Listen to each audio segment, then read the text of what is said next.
Ladies and gentlemen, Golfweek Amateur Tour proudly presents Golfweek Amateur Tour, the podcast, talking about all things Golfweek Amateur Tour, including interviews with tour directors, players, and course professionals.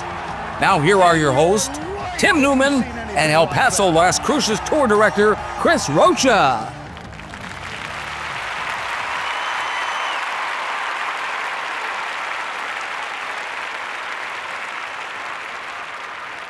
Chris, welcome back. I hear you had your little Ryder Cup thing going on last weekend. I don't know about little. 64 players total. Wow. 64 players, really. That's awesome. How'd it go? It's Obviously, you've got something on your shoulder there, but I mean, how did it go? It was amazing. It was cold. It was a battle to probably the last 6 matches out there in singles match. I'm pretty sure we'll go into detail eventually in this episode, but it was a great time, and it's good to have her back. She's where she belongs. It's a nice 5-3 record for Team El Paso Las Cruces. Let's see here. And they're a winning record. A winning record. And I know there's other tours that have thought about challenging us, but I don't know if they really want to, because the team we had this weekend came out to play. It was great. Just remember something. We're in the Christmas spirit now, so we don't want to be throwing. Oh yeah, I'm giving out the challenge. Oh gosh, here we go.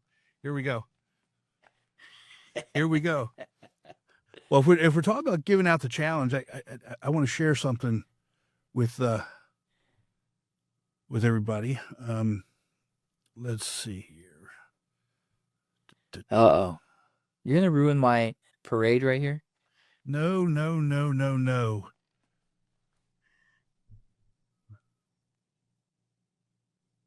I like that. Jesus. Is that a good one? You like that one? It doesn't even look anything like me. Oh, no, it doesn't look anything like you at all. Nothing. How about, let's see here. You're really going to ruin my parade right now. No, this is... Okay, that looks kind of like me. All right, I got one more, and I'll let you choose which one we're going to use.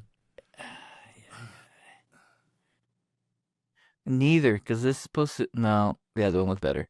That's actually you. I know, the other one looked better. All right, so we'll use the other one. That one looks too much photoshopped. That was a quick... Yeah, I literally just did that like 10 minutes ago, but you want to use the second one? Sure. But why did it have to be on this episode? I'm very happy. Well, because it's... I mean, you're getting ready to start your 12 days of Christmas. Right? I mean... Right.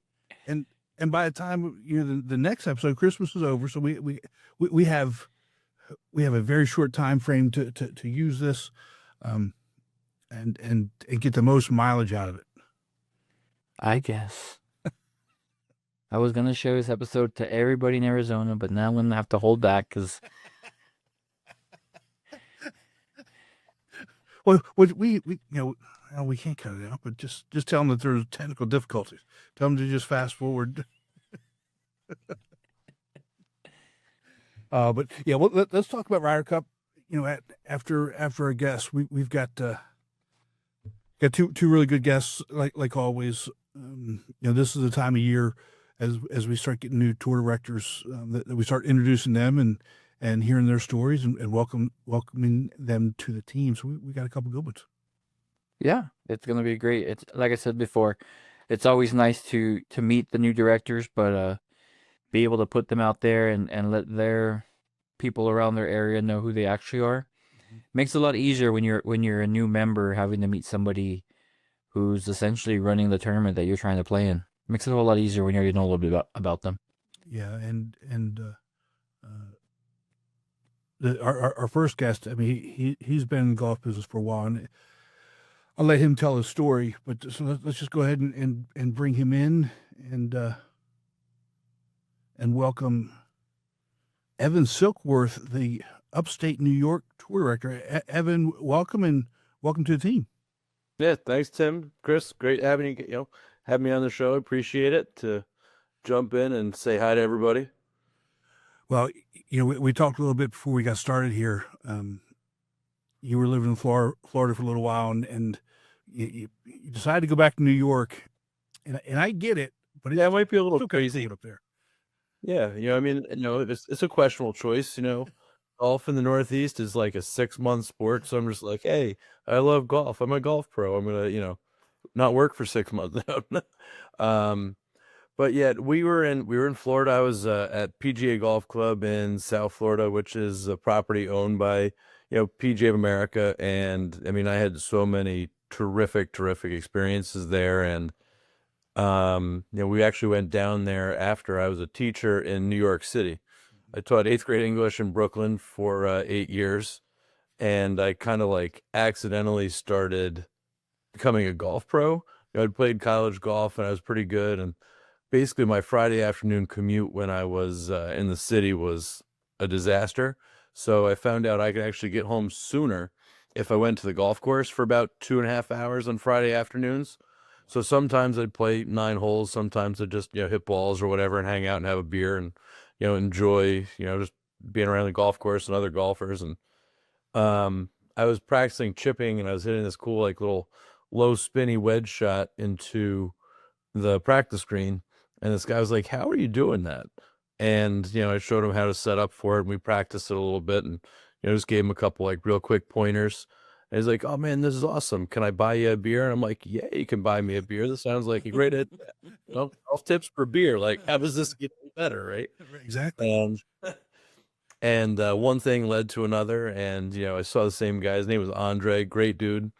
And I just ended up giving a bunch of tips, and eventually he was like, can I like pay you for a lesson? And I was like, I don't know, I'm an amateur, I'm not really a pro, I'm not really doing things, I don't want to step on toes here at the course. And one thing led to another, and he kind of just was like, no, seriously, you should do this, like you've helped me a lot, just trading tips for beer. Tips for beers.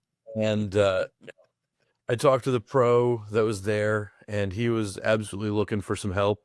And I was like, listen, it's a part-time thing. I teach English. Like, I'm just here on Fridays. You can come in on a Saturday and help out or whatever, because I was like, 22.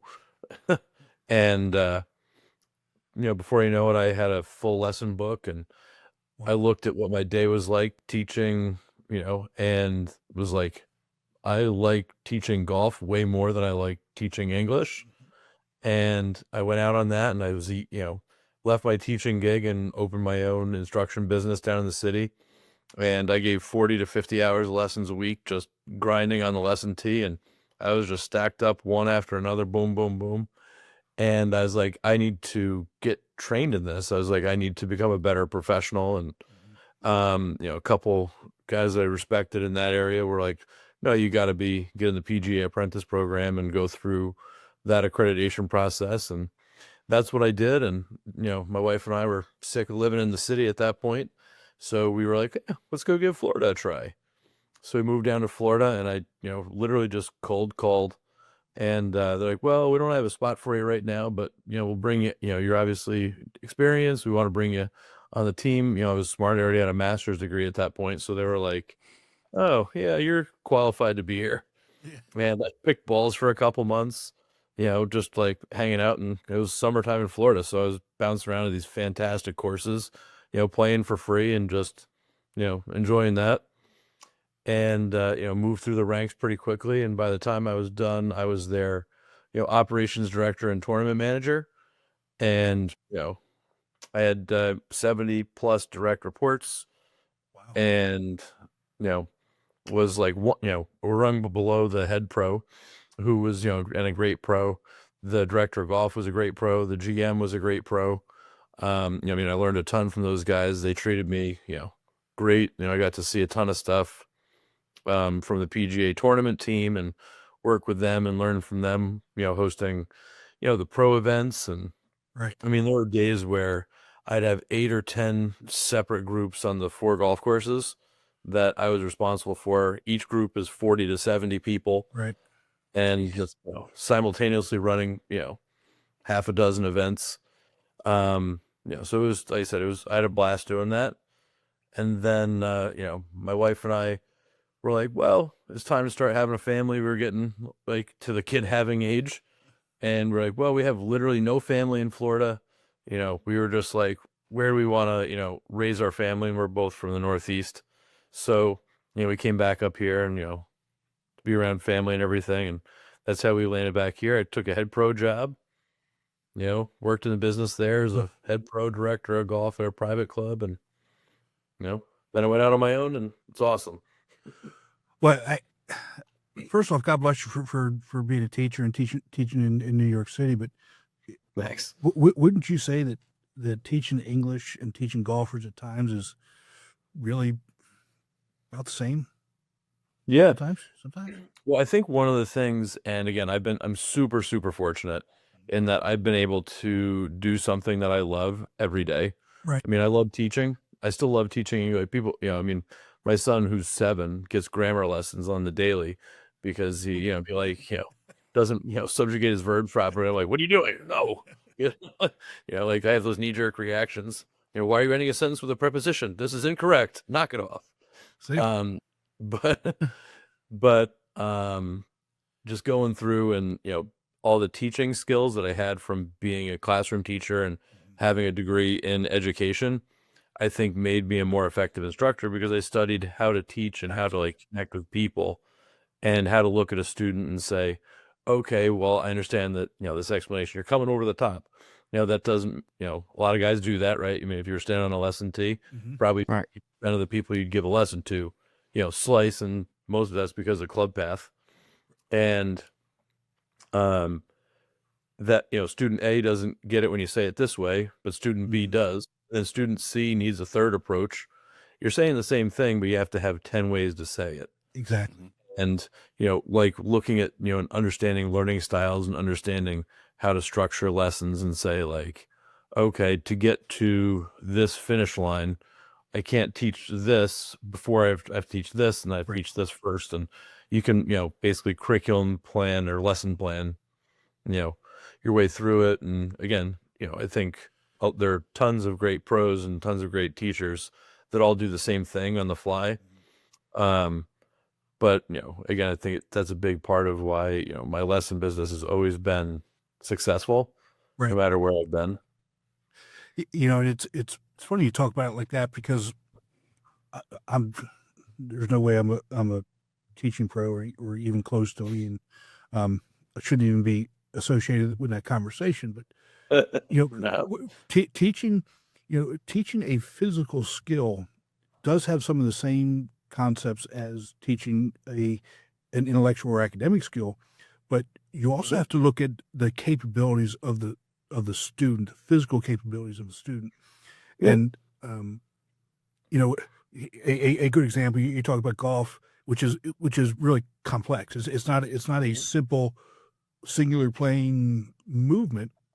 My granddaughter last year, she's 5 now, so she was either 4 or just turned 5 when she was doing this, and she was going through gymnastics, and the person that was trying to teach her some gymnastics things was trying to get her to do a handstand, and at 4 or 5 years old, that's a very it's a complicated skill to begin with, but she wasn't physically able to put the moves together. And so when you start trying to teach people something that they don't understand or can't do, that's when frustration starts. And we see a lot of this in golf as well. Oh, for sure. I mean, I'm just happy that no one asked me to do a handstand. Get that? Well, I'm sure when you were in college, you did a few handstands. I think it was to add something else, more. Yeah, we don't talk about those. We don't. Yeah. That's funny, but you're totally right. I mean, the skills translate, and I think, the learning styles translate too, because, no matter what kind of lesson you're giving, like for physical activities, obviously, you have to look at someone can do, you have to look at, age, overall athleticism, hand-eye coordination, injury history, basic thing, how tall someone is, right? The taller someone is, the shorter someone is, their swings are going to look different. Like, just just math. It's just angles, Right. right? I mean, so that makes a huge difference in how you approach it. Exactly. So how about you're also the owner of Hudson Valley Indoor Golf. Tell us about that, because Chris wants an indoor golf simulator. He lives in El Paso. Yep. And he says it's too hot to play in the summer. So talk about the Hudson Valley Indoor Golf Center. Yeah. So I mean, again, this all originated, a bunch of years ago, where I was, basically took the winter off because, in the Northeast, your golf season is short but intense, because you really only got, a couple months where your conditions are really, in top notch. And then you've got these kind of funky shoulder seasons that can go either way. Yeah. Right. Sometimes it can be nice in, late March or early April, and sometimes it's almost May. So the month of April is, a big question mark, which actually is what I've been talking about with a lot of the host courses for the Am Tour. Is I'm like, okay, let's talk course conditions. Where are you usually along in your agronomy schedule, during these dates, trying to decide, okay, do you put an event at this stage? But, I was home and there was a huge demand. There was no golf to be played in the winter. Right. And I was like, and it was just as the, simulators were starting to come open. And, I really got into it heavy during COVID because, honestly, if, the loan prices at that point were pretty low. So I was able to take out, a small loan to get all the simulators up and running. And I found a, nice space that we renovated. And I put the sweat equity into it. And, a buddy of mine that's a, really talented contractor, came in and helped me out with it. And we gutted this space and rebuilt it and put in 5 simulator bays, club building and customization workshop, a bar, an indoor putting green, some nice kind of country club style feeling, bathrooms and everything that could, make it feel, golfy, for lack of a word, right? And then, since we've been opened, I always try and look, and, kind of my business philosophy has always been, do the things that nobody else is doing. Right. And that way you don't have to really worry about competition. And thankfully for me, the things in this area that were not being done, there was a lot of people doing good custom fitting, right? They, country clubs would have like their fitting days and things like that, where the manufacturers would come out. But, there wasn't really a lot of good standalone club fitters. So, I got into that space, I got into coaching, and, in my geographic area, there were no simulators. So I didn't really have, anybody else around. It was a, hour commute south of me. And then since I've been open, there are, I don't know, probably another 8 or 10 that have opened up. But I was really the second one open. So, kind of being at the forefront of that's been really strong. And then since then, I always just focus on, golfer experience, because some of these places, like you hear about like a Top Golf, right? And they've got a ton of people going through the door, and having a great time, but not a lot of people come back because it's like an expensive bowling trip. It's a novelty. It's a one-time off, right? Yeah. And for me, I'm like, well, I'm not going after the guy bringing, an awkward first date on a golf outing, right? I'm going for golfers. Like if you're coming, to Hudson Valley Indoor Golf, it's about practicing. It's about data. It's about the quality of the golf software, the course selection. It's about, practice is about club fitting. We take that seriously. Like each bay has tour balls only, right? We don't have range rocks. We only use, either, Titleist or Callaway or TP5s. Put tour golf balls in there 24/7. Like I buy them and put them out there so that people don't use their dirty golf balls. I mean, part of that's selfish because it helps the wear and tear of the spoons, which are expensive to replace. But, just, that is part of the experience. The bays are huge. A lot of times you get to indoor simulator spaces and they're really tiny and you feel cramped. Whereas you're used to playing golf outside and, it's obviously you're outside on these, 50 to 100 to 200 acres of beautiful space. So you have that openness. Right. So I would try to mimic that as much as you could, when you're still inside, it's been fun. We've been open, we're about to start our 4th year.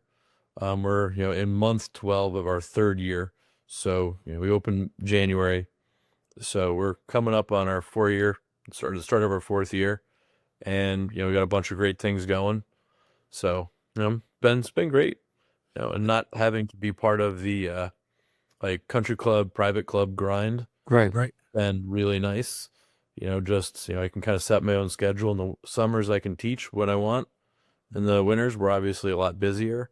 We've got leagues and clinics and tournaments and stuff like that we run outside. But just having that freedom and not being chained to being at the club 6 or 7 days a week, Right. is a big benefit, at least for me. It's yeah. especially at this age, right? I mean, Yeah. we all have young kids, so Yeah, the course is a good place for them to grow up, but it's also you're still working, right? It's still business, and it's especially from the country club perspective. There's oh yeah, you got to take care of that. But so how you going to transition the things that you're doing with Hudson Valley into the tour, because a lot of it's like we talked about before. The mentality is the same. Mm-hmm. Yeah, I mean, you hit the nail on the head. I mean, the one thing, and I talked to Jen quite a bit, and I've been trying to do my best job of listening to what the local guys, the feedback I'm getting about what they're looking for in a tour, right? Because it's about providing a great experience to the guys coming out to play, right? I saw the tagline, and forgive me if I butcher this quote a little bit, but it was something along the lines of, play like the pros play, but we're amateurs or something like that. But it was a really clever line that was on the tour website. And I was like, oh, I like that. And I was like, that's a great sentiment. Try and put together a tour quality event, and put together some of those amenities that, make people feel like, oh no, this is a special occasion, to come and play in this tour, and let that experience really kind of speak for itself. And getting, the schedule right, I think is really big, making sure we're putting the right types of courses on there. There were a couple that I knew by reputation. I was like, well, those are gone. Like those don't pass my sniff test. I'm like, no. That's good. And, again, I'm super fortunate that, I'm, friendly with most of the pros in the area. So I've been able to, I'm working hard on the schedule. I got like, I don't know, probably 15 conversations going simultaneously, Right. trying to lock in all the courses. And, up here, everybody's closed. So everything takes time because, it's winter break, right? The pros are done after a long season. They've been, beaten up, chewed up, and spit out. And they just are starting to pick themselves up after they close, usually, mid-November. So, boards aren't in session. So trying to get things officially on a calendar is a little rocky. But, trying to really put good golf courses on there. And it doesn't really necessarily mean like expensive clubs. We have we have a couple great munis in this area that are, I mean, super fun to play, and we'll have, I mean, again, I think the guys are going to love it. I mean, and some of them played it, but they're new to the tour. Right. So they're, new locations, they're centrally located, trying to look at the schedule and, spread it out so that we've got some on the southern side of the, territory, some on the northern side, most of them relatively central, just so that, guys can feel like, oh, I've got a home match. I've got some true away matches where I'm driving to get there, and then have the most of them kind of middle-ish, and then, get some new, fresh locations in there, and then just kind of try and upgrade the experience throughout, so, I'm excited for it. We'll see how it all pans out, but it's going to be good. I mean, the Upstate Tour has traditionally done well. It's got a lot of members. Yeah. But anytime you can infuse new, go ahead. I would say that, I mean, one of the things you were just saying, like the Upstate Tour is really good, and I couldn't agree more. I mean, I've probably only personally spoken to maybe 25, 30 guys that have reached out to me. And the one thing that runs throughout all of their commentaries is just like how passionate these guys are about the tour, how much they love the tour. And, they all want to bend over backwards to try and just keep it going and make it better. Yeah, and anytime you can see that kind of just like really sincere enthusiasm for something, Right. really makes me as a director say like, okay, I want to step up, and get something really good for these guys, to come out and just have a blast. Yeah. Go ahead, Chris. No, I mean, I think, bringing what you have from your business over here, you're hitting the nail on the head, I guess is what the saying is. I think you're on the right track. I mean, I'm excited to see what happens in both your ventures, honestly. Yeah. Well, No, I mean, like I said, it's an exciting time for me. I'm definitely, again, I say this a lot, when you're doing something you love, you never really have that bad of a day. I mean, nothing's ever perfect, right? But Right. you're around people that, love golf in a game that I love. You're helping people get better at their game. You're putting on a tournament and letting people, I mean, again, you guys have been around it, you just see somebody make a putt on 18 to win their flight or shoot a personal best. I mean, the euphoria that person's feeling in that moment, you can, it radiates through a group. Like people are amped up, they're, chest bumping and high fiving and just having a great time, like that, that stuff is awesome. Yeah, I think one of the things you're going to see here is the camaraderie is really second to none. And you mentioned it a little bit, for the most part, they're while it's competitive golf, it's guys that are playing together that want each other to do well and are rooting for each other and cheering each other on, even though they're still competing. Where you don't necessarily see that in a lot of places. That's one of the things that you really get on this tour is the camaraderie, and everybody wants everybody to do well. And it's fun to see. Yeah. No, that's what I said. I mean, I'm stoked to work with, the group of guys that's here. Like I said, I mean, you said it perfectly just a second ago, is you can see the camaraderie and, how quickly everybody comes together. So I'm actually stoked. One of the guys on tour right after, we met before, I had anything to do with the tour. He was like, oh my God, this space is awesome. He's like, your energy's awesome. I want to do some stuff here. And, again, a little bit ironically, because we started planning this before, me even having the first conversations about anything Wheel Tour came on, we decided to host a all day, kind of like elimination style tournament. It's this Sunday, and guy sent out, and he got like 30 people to sign up right away, and then the field kind of settles itself out because, oh, sorry, I got a birthday party I forgot about or whatever. Right. And we've we got 24 guys that are all 100% in. We're gonna do a live draft on Friday night, and then everyone's gonna come out on Sunday for literally a day of golf. So if you end up making it to the finals, it's gonna be what's the math on it? We're gonna do some alternate shot to try and give people a little bit of a break, so that they don't like just have their arm fall off from playing 100 holes of golf or something. But I mean, it's going to be well north of 60 holes for any of the guys that make it to the end. Awesome. So, as I said, it should be a blast, and I've got a big indoor putting green. So like, we're going to do the guys that get eliminated will do some, putt offs, and you can do like putt pong, putt tac-toe, just some really fun stuff to, let everybody, hang out and enjoy a day of golf when it's 4 degrees outside. Yep. It's turning. So do you have any courses booked yet? So is that? Do you have any courses booked yet that you want to tease anybody with? Sure. So I mean, we got one of the courses that the guys said they liked last year. I think our season opener is going to be at Lazy Swan, which is further south in the area, which is a fun track. So I think that's 99% done. I'm just waiting on a couple contractual things, but the pro and I, made an agreement there, so that'll be a good one. And then we've got a nice private club for a weekend afternoon on June 6th. That's, again, a great track, going to be way longer than I think a lot of the guys are used to in this section. But it's a super fun layout. It's got some cool double greens. Colony Golf and Country Club is on June 6th. So got those 2 ironed out. And I've got a couple big ones that most people haven't played regardless. So I'll just say it out there. There's some big names that the tour has certainly never been to.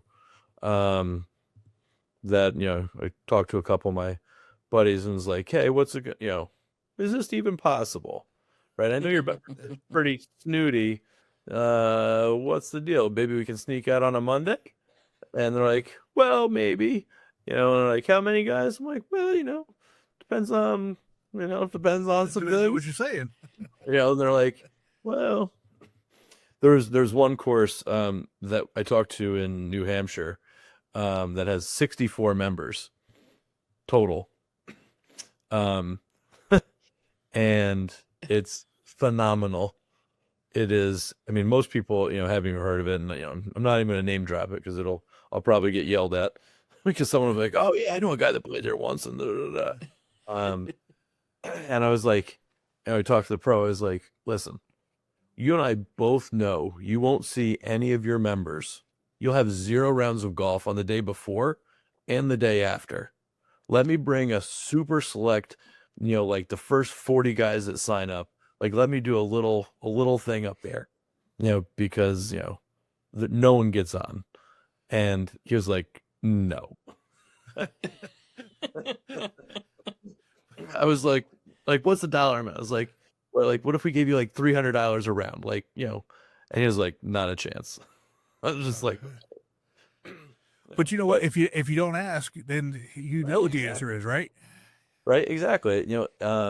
Again, a couple other guys that are top 100 courses, actually, I mean, there's 2 courses I'm talking to that in the Golfweek rankings are, top 100, in our area. So that's the teaser. If somebody wants to go read the rankings and say, oh, okay, upstate New York, which Golfweek top 100s are in there? Well, you got to remember now, you got to read though. You got to be able to read.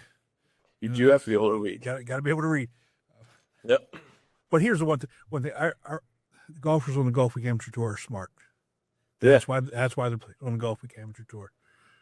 Yep. Yep. Well, Evan, thank you so much for joining us tonight. I really do appreciate it. Looking for big things from you. I mean, you've got everything that you need. You've got a good base up there. You've got the history of one of these things. We know that you're going to just pick up right where they left off and take off, make it even better. Yeah, absolutely. Thanks for having me. It's a blast coming on the show and, chatting for a little bit and seeing you guys face to face, even though it's podcast form. That's all right. But yeah, I'm excited for the season. It's something new and fun. And hopefully I'll be able to deliver on the promise year 1 for some really great courses. And, if not, we'll work on it and get it next year. Just get a good road in there for the boys. I'm sure you're going to do great. And let's plan on getting you on about midway through the season. And yeah, absolutely. Love it. All right, bud. Sounds good. You take care of yourself, and we'll talk to you soon. Yep. You too, guys. Thank you. Let's take a break from the show to hear about Srixon's ZX Mark II drivers. ZX Mark II drivers are for major players, major winners, major power. All new ZX Mark II drivers, only from Srixon. Tim, Upstate better be ready because the new guy at the helm is going to bring it, I think. And if they're not ready now, they're going to be in trouble. I tell you, that guy's squared away. I mean, he's all business, and he's got the background for it. I mean, he's been a pro. He's got the indoor simulator business. Yeah, I mean, dude just squared away. Yeah, it's going to be exciting to see what he brings and what we're able to talk about next year at the national championship on everything that he's brought to the table. It's going to be something to keep an eye out. Definitely. Yeah, I'm pretty sure it's not the last time we're going to be talking to him. No, I agree. I'm sure we're going to get him one. I threw out mid-season, but my guess is we may end up getting him on sooner than that if that trajectory that we think he's going to have holds true. Oh yeah, I believe so. And we didn't even talk about his.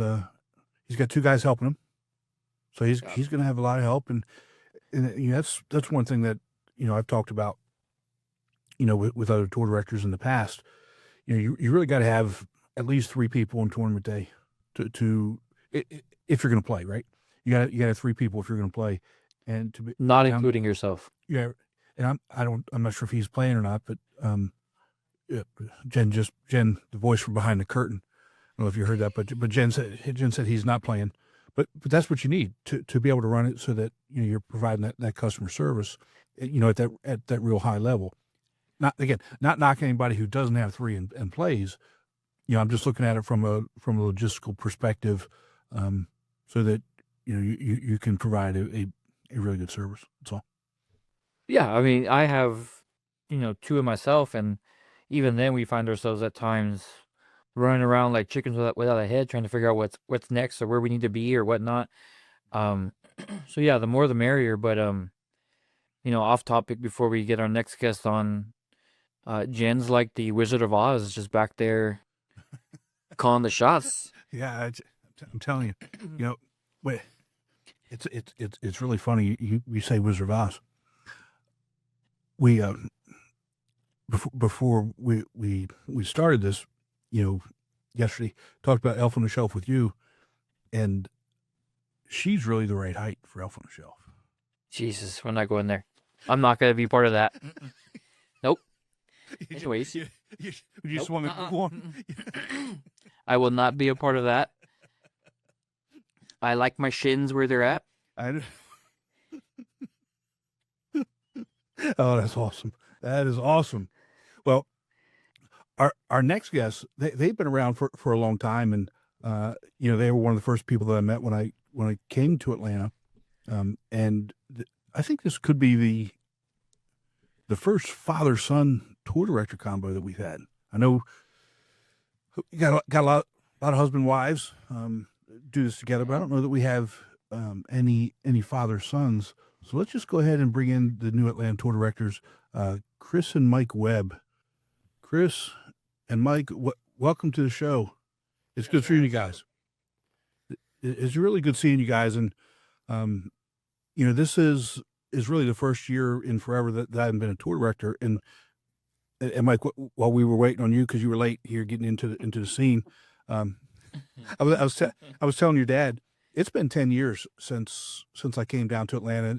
2016 was my first year as tour director in Atlanta, and you all were some of the first that I met, and it's good to see you all taking over to as tour directors. You're all going to do a phenomenal job with it, and I appreciate it. Well, we're excited to get it. We've been chomping at the bit, and we played since 2013 was our first year. So, we've had 12 years in the on deck circle to prepare and decide. Here's how I would do it if I was in charge. And I'm sure every tour has 50 of those guys, right? But now is our time, and I'm sure that there will be a million little things that we tweak or maybe get wrong the first time around. But we're excited to give it a go, and hopefully bring some energy and big shoes to fill for Tim Newman. So we'll do what we can. Yeah, no, don't worry about me. You guys got to do you, and you're already doing a great job. And I just say that, from the Facebook perspective. I mean, you all are doing a great job getting some messages out and some, drawing some interest in Facebook. Some of the emails that you all have been sending out have been great. I say some of them.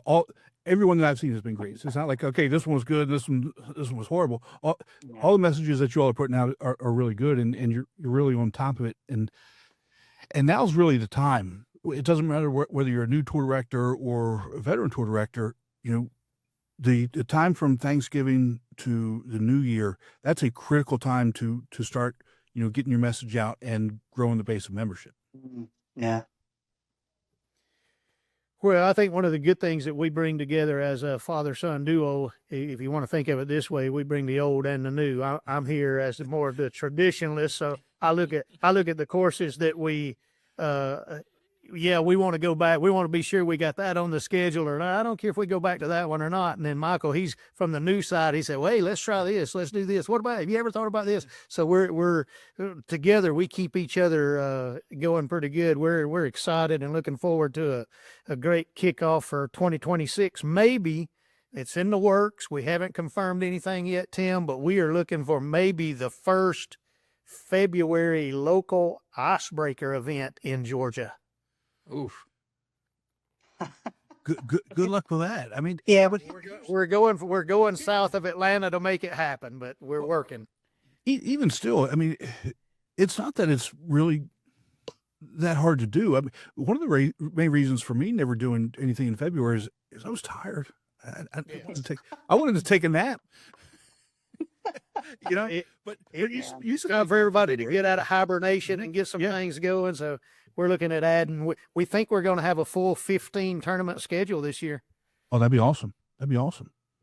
So, but before we start getting into the schedule, why don't you kind of give everybody an overview of who you guys are and not only how long you've been on the tour, but some of your favorite moments of being on the tour. And I can tell you one of my favorite moments of you all being on the tour was a couple years ago when you both won your flight on the Father's Day tournament that we had. That to me was really special. yeah, that was so there's only been a couple of times like that we've managed to align together and win on the same day, and that's one of them. So those are great memories. I almost view it for me, and Dad can echo this too. I kind of grew up playing this. In 2013, I was like 16 years old. So, there's a lot of growth that happened throughout me playing this tour. So, it's evolved. My emotions and the ways I handle myself on the golf course has certainly evolved over time. But there's been a ton of great memories. Yeah, you like to win, but occasionally we get to play together. That's always fun, to be able to cheer your dad on. But yeah, specifically, you kind of took the wind out of my sails there when you used that one, Tim, because that would take the cake from me. You win the Father's Day event with your dad. It's hard to beat that, It is. How about you, Chris? Well, I'm 56 years old. I am a Georgia boy. You can tell by my background, my national championship Bulldog stuff. I've even got shamedly. I've got a Falcon Super Bowl jersey where we lost the worst Super Bowl loss of all time, maybe. But we're local to the Metro Atlanta area, born and raised. We know the courses, know the area, know the people, and we're looking forward to another great year. We love the tour. I love the tour. Me and Mike play on different divisions. We're different flights now, and so sometimes the ride home gets rough. But other than that, some of my favorite events are gathering with the guys. I mean, sometimes it is hard to get a group together if you're the only one around that plays. And in our line of work, we're with a lot of different people, and we're weekend warriors on the golf course. And it's easy to look at a schedule and say, "Oh man, I'm going to that one." And you don't have to worry about who you're going to be paired with. You're going to have some good guys in your group, and you meet friends. And man, we love it, and we love the competition as well. And it's always exciting to get one where you pull the tape out and get to measure to see if you're closest to the pin, or tell the story on the ride back home. Say, "Michael, you won't believe it. Half an inch and I'd have had a hole in one."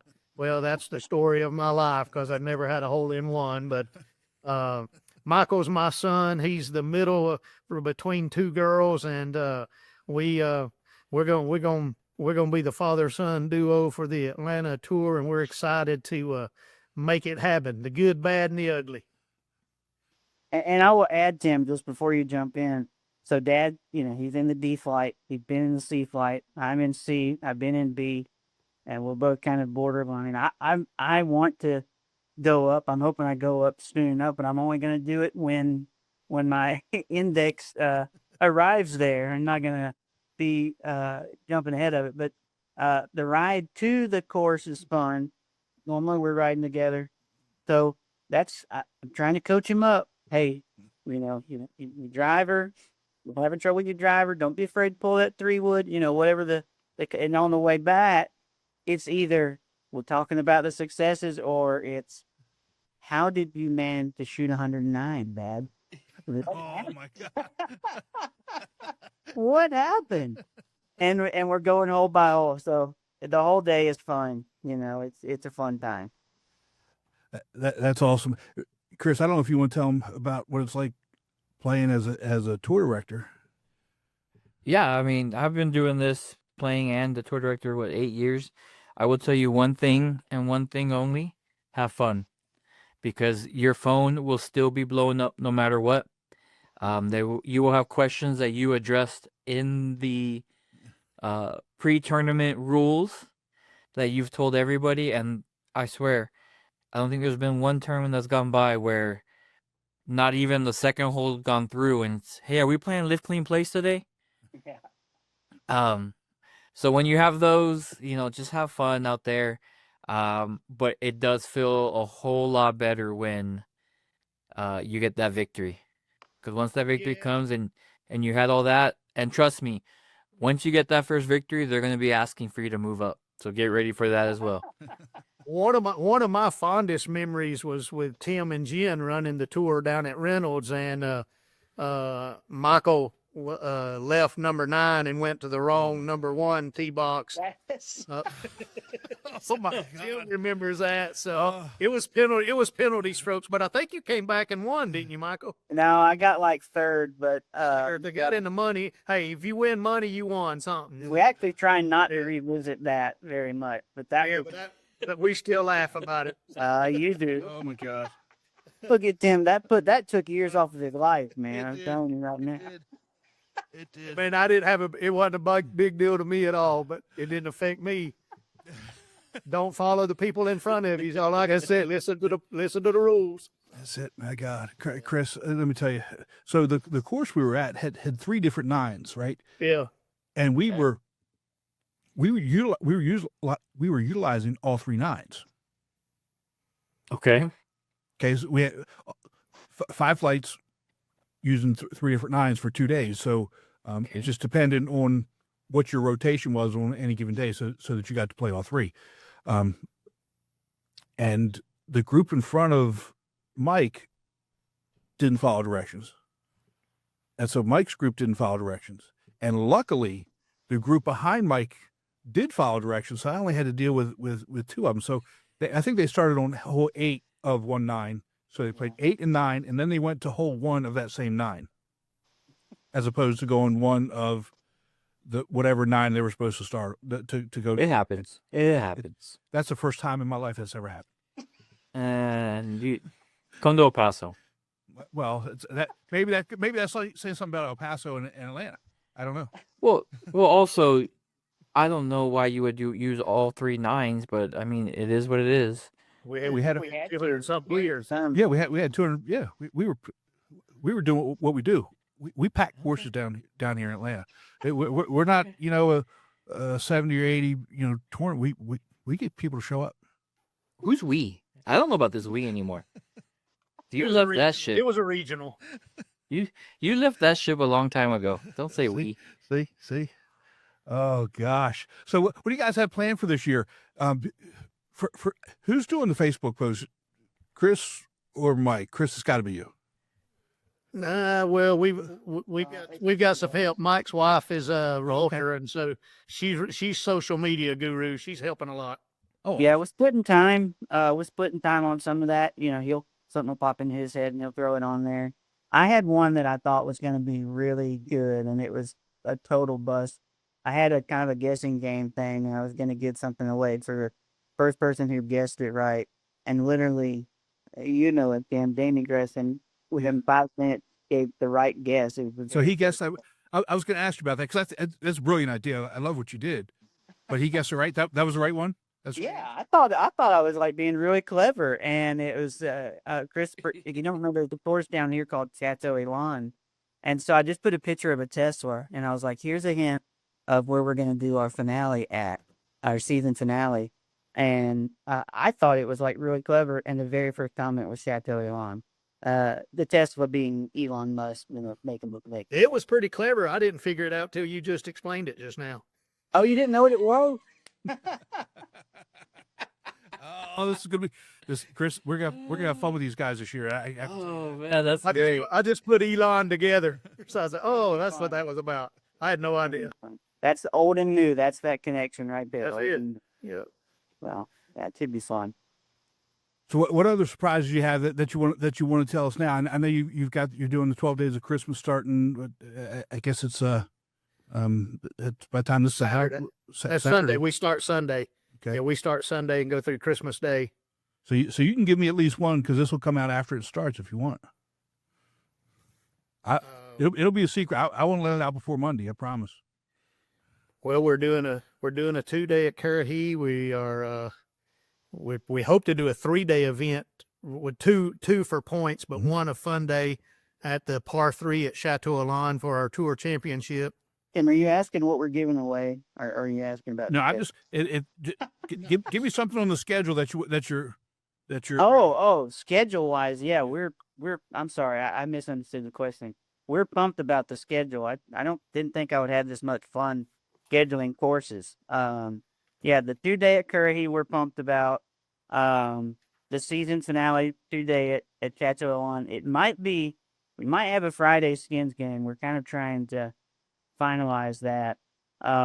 But we just put Lanier Island on the schedule, and Chris, if you ever come down here, Lanier Island is just a crazy course. I think like every hole is on the water.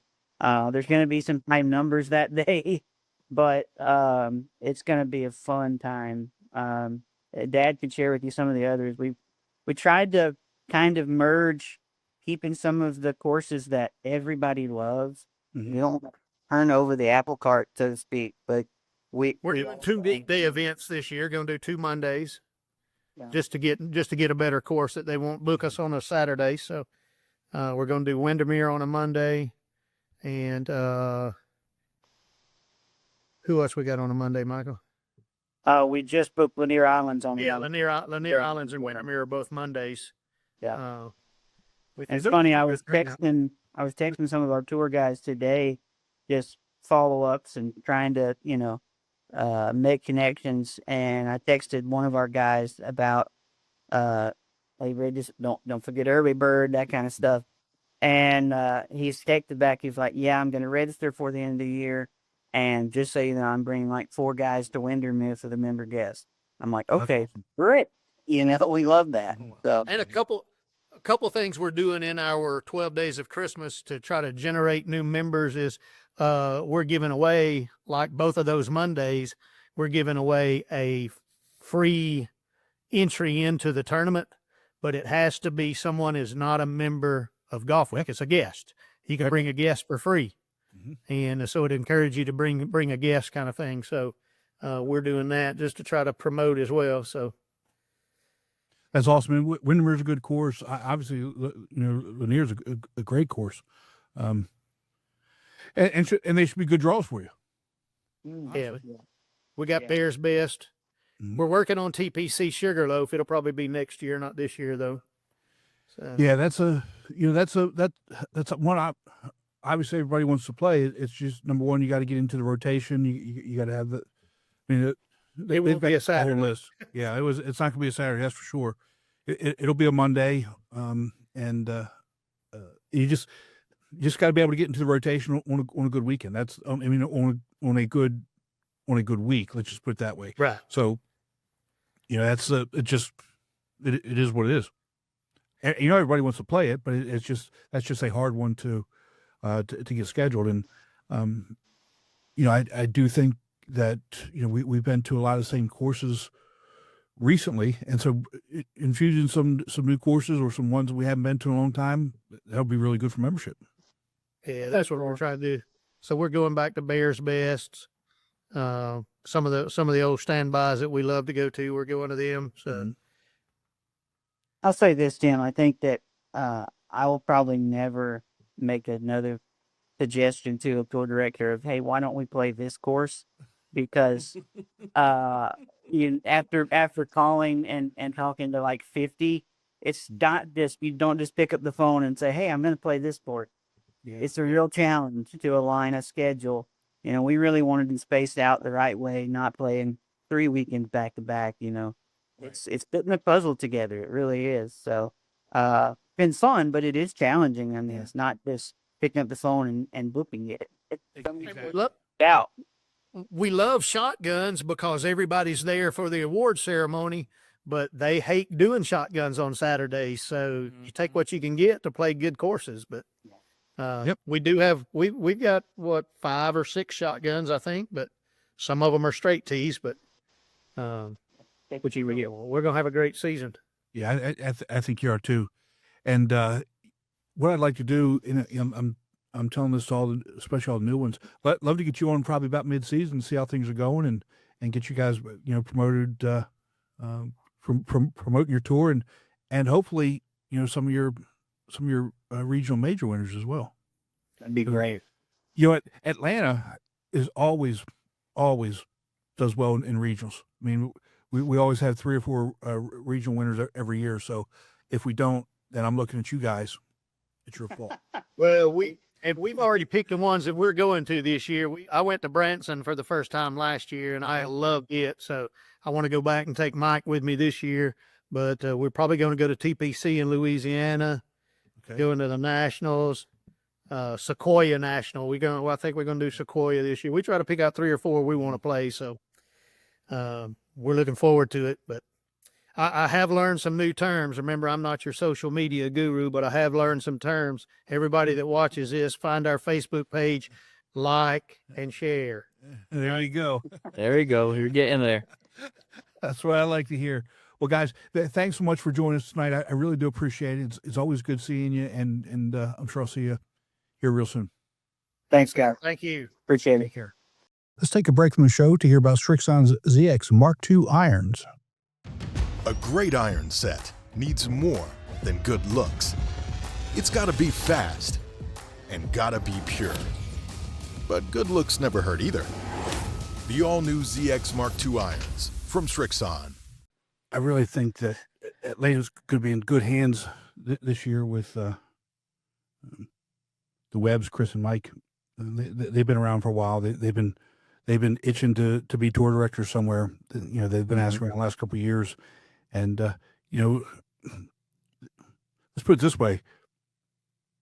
They got the schedule done quicker this year than I ever did for Atlanta. I mean, they got their schedule done before I even had my schedule done. So they're on top, and they've got some good courses too. Course that we haven't been on in a while.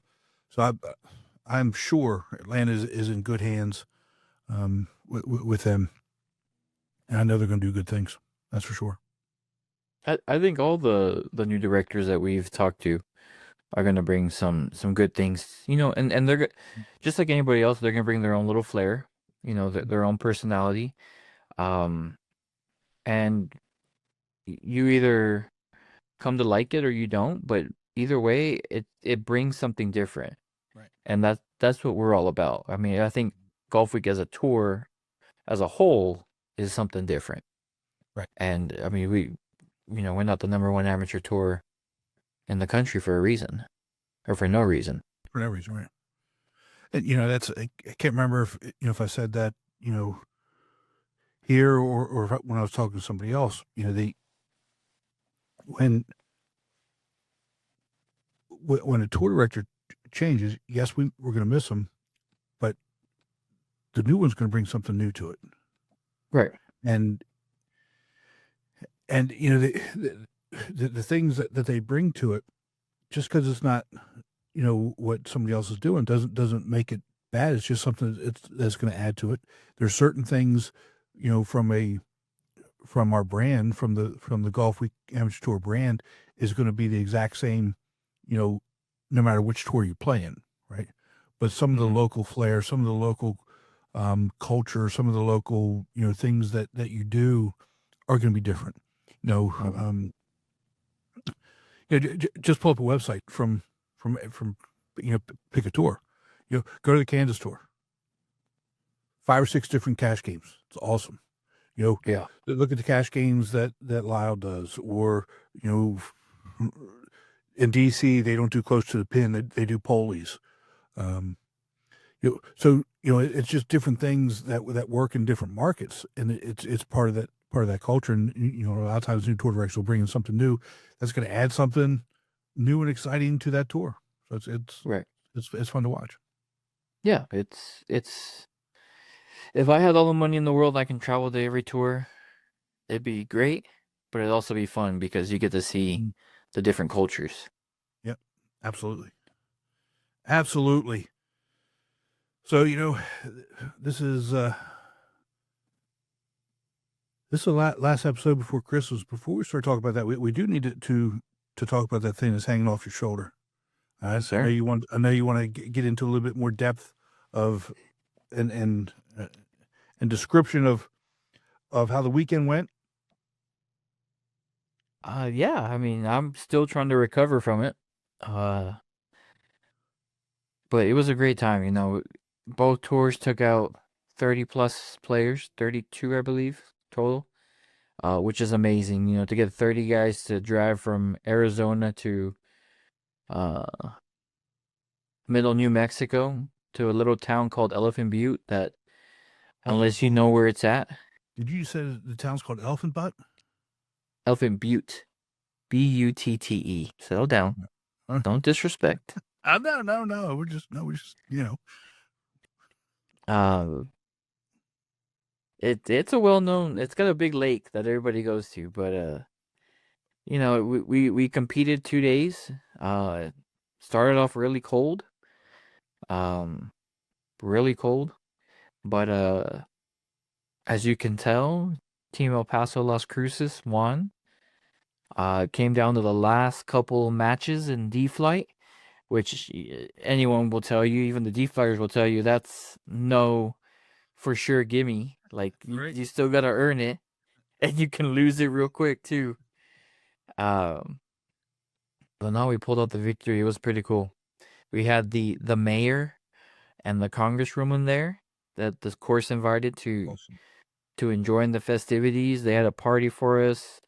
Our sponsors got us championship hats that we got to keep. It just feels good, man. This belt has been missing from our tour for a year. And, Arizona would jab us with pictures here and there, but they're not ready for what's coming this year. Okay. They have no idea. And on the side note, we raised a little over $1,000 for the V Foundation to start off our joint fundraiser for next year. So that's a plus side. I mean, you know how Arizona raises money. They raise money.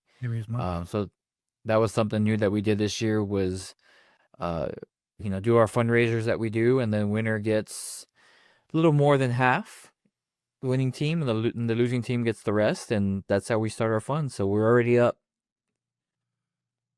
Well, you're already up a belt plus, I'm up belt. or whatever percentage you went with, but I like that you all are doing joint fundraiser and you split that, because again, isn't that really what it's all about? Yeah, it is, and you can see the passion that these players had. I mean, you see the passion that they have all year long. Asking how can they do makeup points because they're in the points race, or what what's happening next, or even during the tournaments, you can see the pressure that they're having. But to be able to come together, and who you're playing with because you play with them all year long, right? Hey, let me play with so-and-so. Hey, I think me and so-and-so are a great match. We want to go up against these guys. We know we can beat them.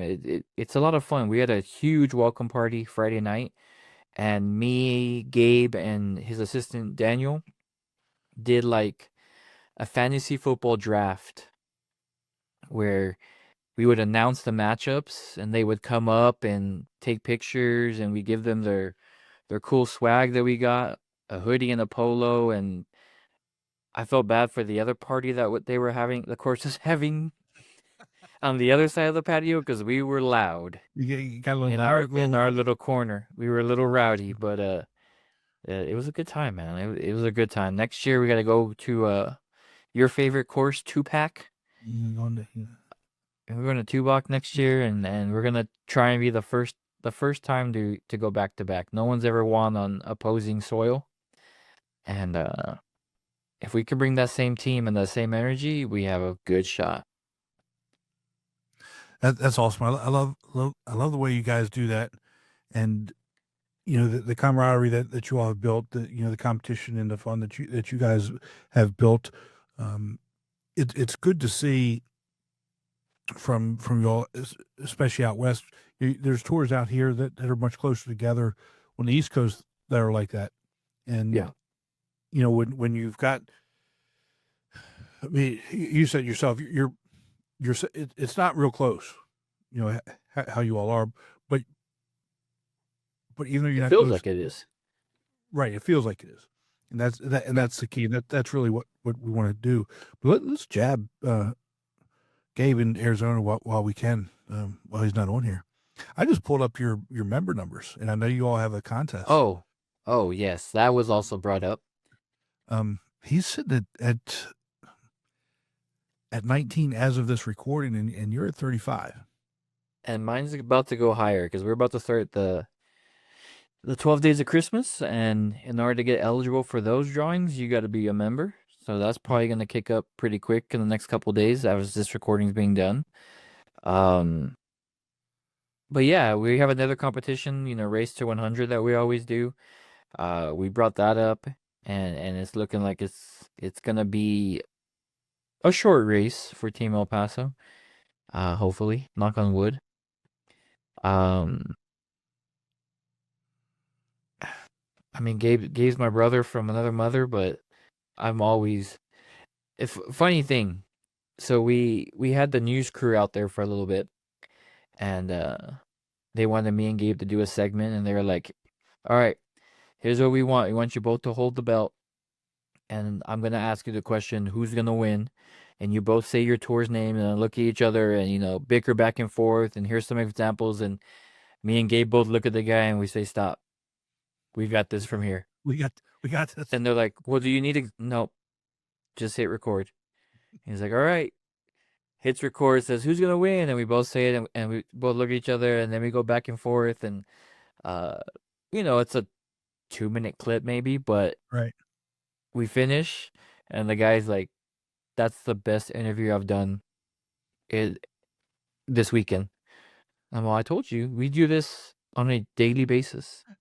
So it was nothing to practice or rehearse. It was all natural. That's awesome. That's awesome. And it's to be expected too, though, with you guys, and for those of you that don't know, Gabe is one who's been a mentor to you. Was the tour director in El Paso, and kind of passed it off to you. And so it's good to see that, but again, it comes back to that's what the tour's about anyway. Yeah, all the way around. It is, and for 2 days, you can hear the trash talking from both teams, but from before the tournament started and after, then you can see the respect that both tours have for each other. Yeah. And that's what it's all about, because we could go, we can go to an Arizona event and shake hands and act like family, and we can come, they can come to an El Paso event and same thing. But for those 2 days in the year when the belt's up for grabs, it's like, big brother, which is us, and little brother fighting over a little cookie. There you go. I love that. But on the other hand, he is beating you on he does have a schedule posted. That's fine. And I love this. I always love his schedule. You know that, don't you? Having been out there and spent some time out there, looking at those courses, I'm like, man, I love playing those courses. I mean, it's yeah. When he has 100 courses to pick from, it's a lot easier to pick nice courses. I'm not saying you don't have nice courses. I've just never been there to play, right? Well, come on. Love to. I would love to. What you need to do is come down to our Ryder Cup. See what the real circus is all about. You can be our host, our on the mic host. Well, you know, I don't want to talk out of turn here.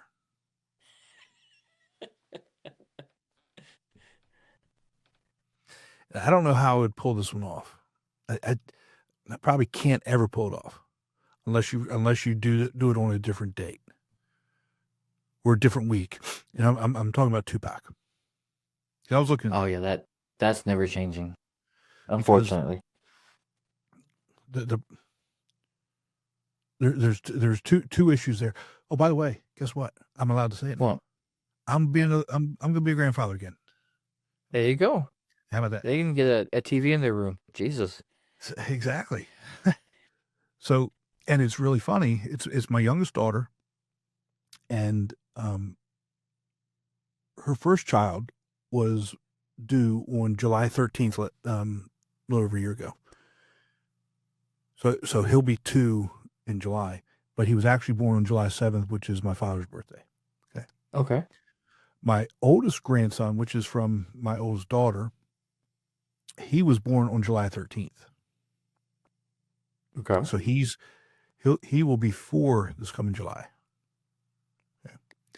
My daughter is due with her second child, the youngest daughter due for their second child, due on July 13th again. So her first due date was July 13th. This one's due July 13th.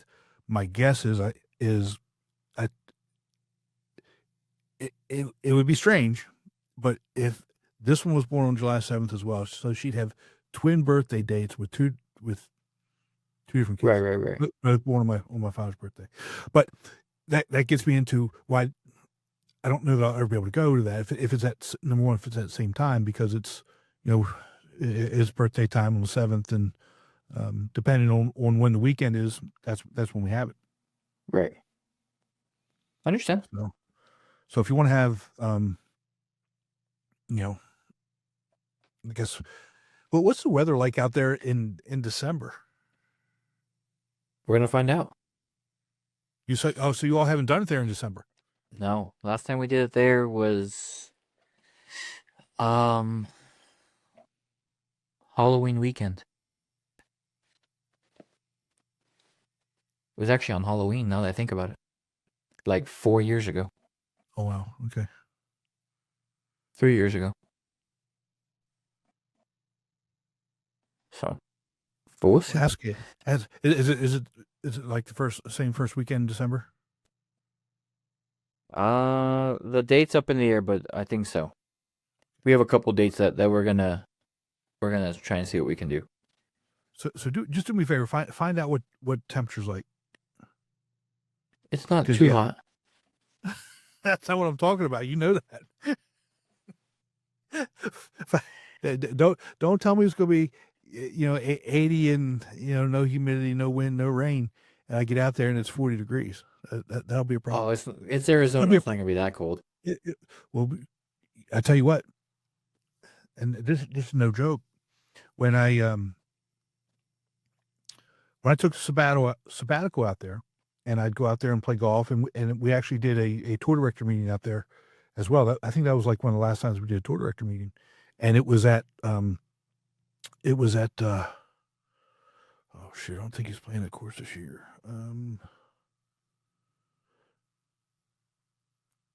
It was just north of Phoenix.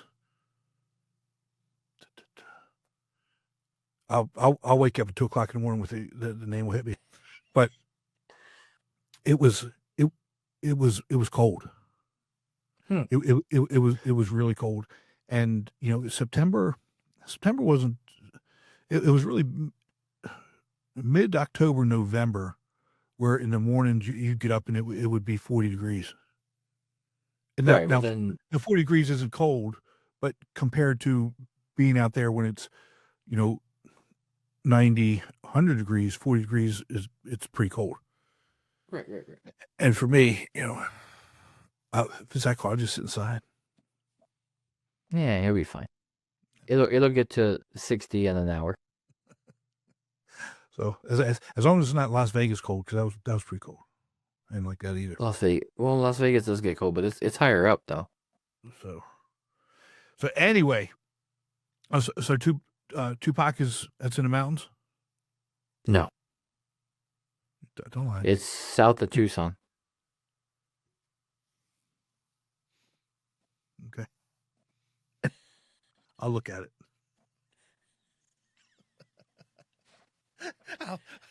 I'll look at it. Oh my goodness gracious!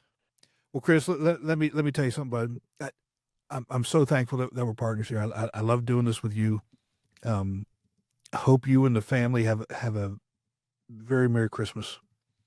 We do have one more episode for the year. I think this is the latest. I think this is the latest we've ever closed out a year. But also for those that celebrate Hanukkah, have a happy Hanukkah. Last night, December 14th, was the first night, or tonight, or I think it starts on the 14th. Let's just put it that way. I don't know what today is or whatever it is. But happy Hanukkah. I'm going to hell. Happy Hanukkah, Happy Kwanzaa, Happy Mother's Day. Yeah, don't forget Mother's Day. Let's just throw them all out there right now, because I know we're not good. And just FYI, Tubac, Arizona is 61 degrees right now. Wow. Okay.